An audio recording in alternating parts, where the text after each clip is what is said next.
Siempre supe que el fin del mundo llegaría por mano del hombre, pero esperaba algo al estilo cataclismo natural o una guerra bacteriológica que redujera a la humanidad a cadáveres regados por todas partes, con los rasgos deformados por alguna enfermedad demoníaca creada por los humanos. Pero no, el fin llegó de una manera inesperada y no hablo de que no tenía fecha y hora, sino la manera en que se dieron las cosas. Pero tal vez sea mejor que me presente y te diga cómo fue todo, en orden. Soy el asesino de la humanidad, pero tú puedes llamarme simplemente Canicas. Hace unos años nací fruto de una violación multitudinaria a la que fue mi madre. Ella jamás se recuperó de ese hecho y solo vivió lo suficiente para tenerme. La madrugada que yo nací, se suicidó colgándose de una viga en la misma habitación en la que yo estaba. Ni siquiera recuerdo su nombre. Dicen algunos que yo miraba fijamente el cadáver mientras se balanceaba y una sonrisa se dibujaba en mi rostro. ¿Puede un bebé tan pequeño contemplar y sonreír ante algo así? No lo sé, a ciencia cierta. No lo recuerdo.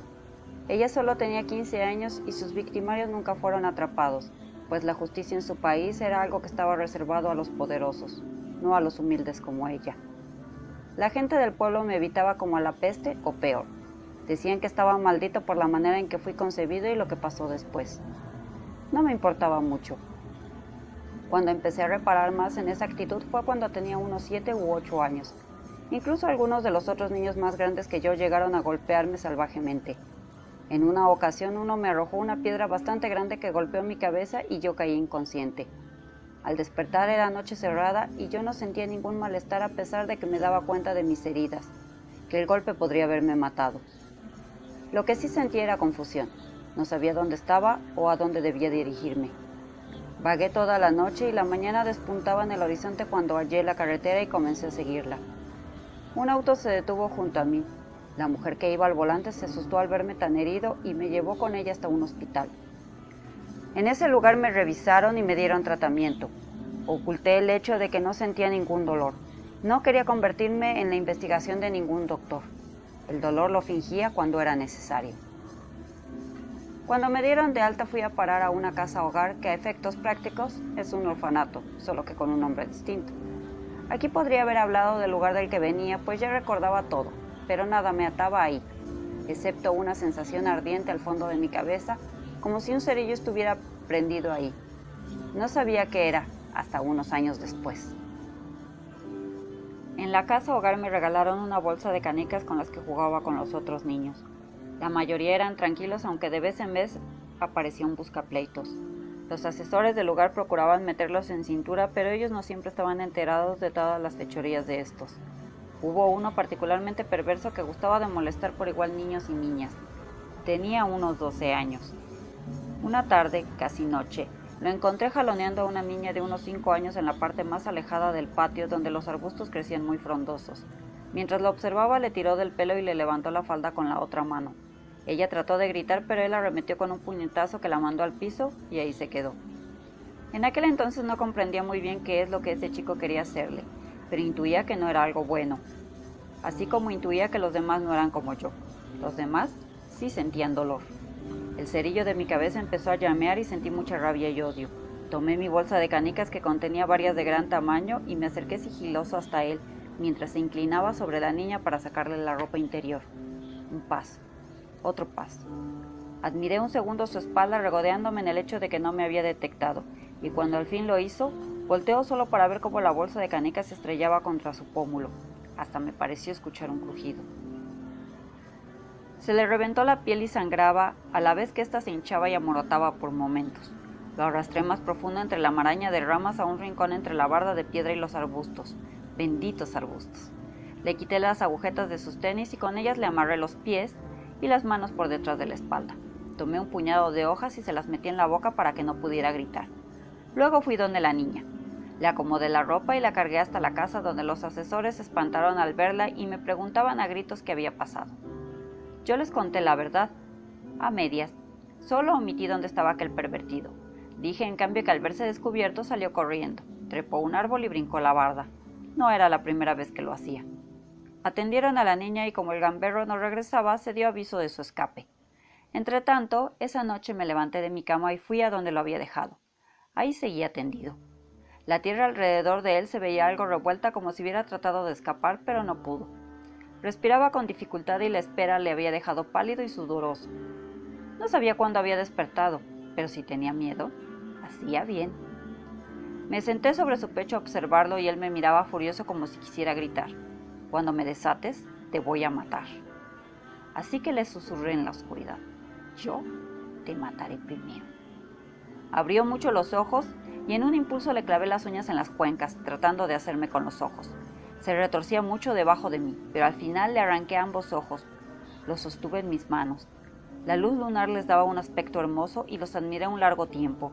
Debo admitir que aquel imbécil tenía un tono color miel muy bonito en los ojos. Fue cuando el cerillo se tornó una hoguera de puro gozo. Destruir a aquel destructor fue de lo más gratificante. De pronto me percaté de que ya no se movía y puse mi oreja contra su pecho. Nada. Me encogí de hombros y me fui con mis trofeos.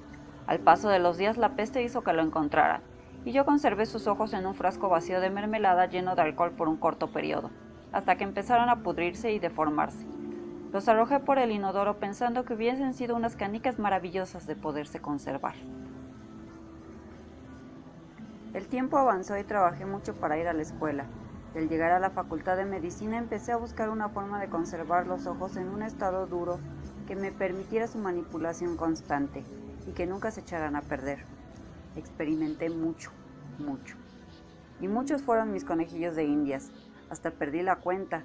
Les robaba sus ojos y en lugar de ellos les dejaba canicas de colores vivos. No los mataba.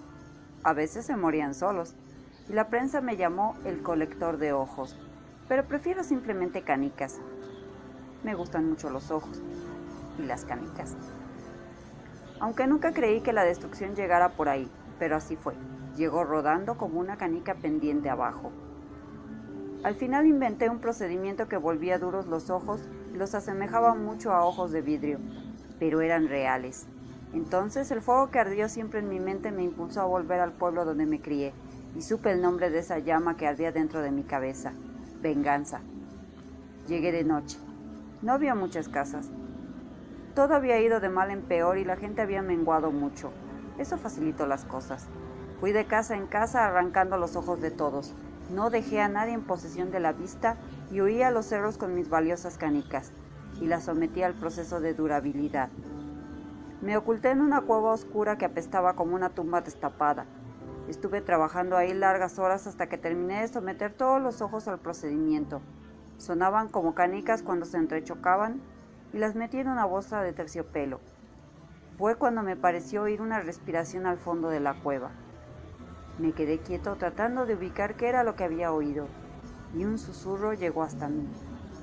«Acércate», dijo una voz que destilaba maldad por todos lados. Tal vez era el diablo, no lo sé. Solo sé que le hice caso y me interné en la cueva.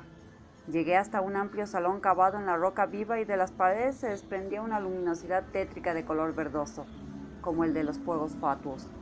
En medio había una enorme estatua de algo que simplemente no puede existir en este mundo o en cualquier otro conocido.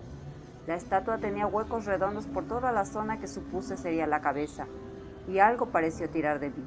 Era consciente de que yo no lo estaba haciendo, pero aún así no lo pude evitar. Y coloqué cada uno de los ojos que llevaba en un hueco de la estatua hasta que todos estaban llenos. No quedó uno solo vacío. Todo pasó muy aprisa. La estatua se iluminó y un rayo verdoso se disparó al cielo, propagándose después por todos lados. O eso supongo, ya que la ola de energía me privó del sentido. Cuando desperté, la estatua había desaparecido junto con mis amados ojos canicas. Salí de la cueva y regresé a la ciudad, donde hallé montones de cadáveres como en mi visión de la guerra bacteriológica. Solo que los sobrevivientes no son inmunes a ninguna enfermedad. Más bien, son la enfermedad. Asesinos, violadores, psicópatas, sociópatas y demás carroñas son los que quedan matándose unos a otros.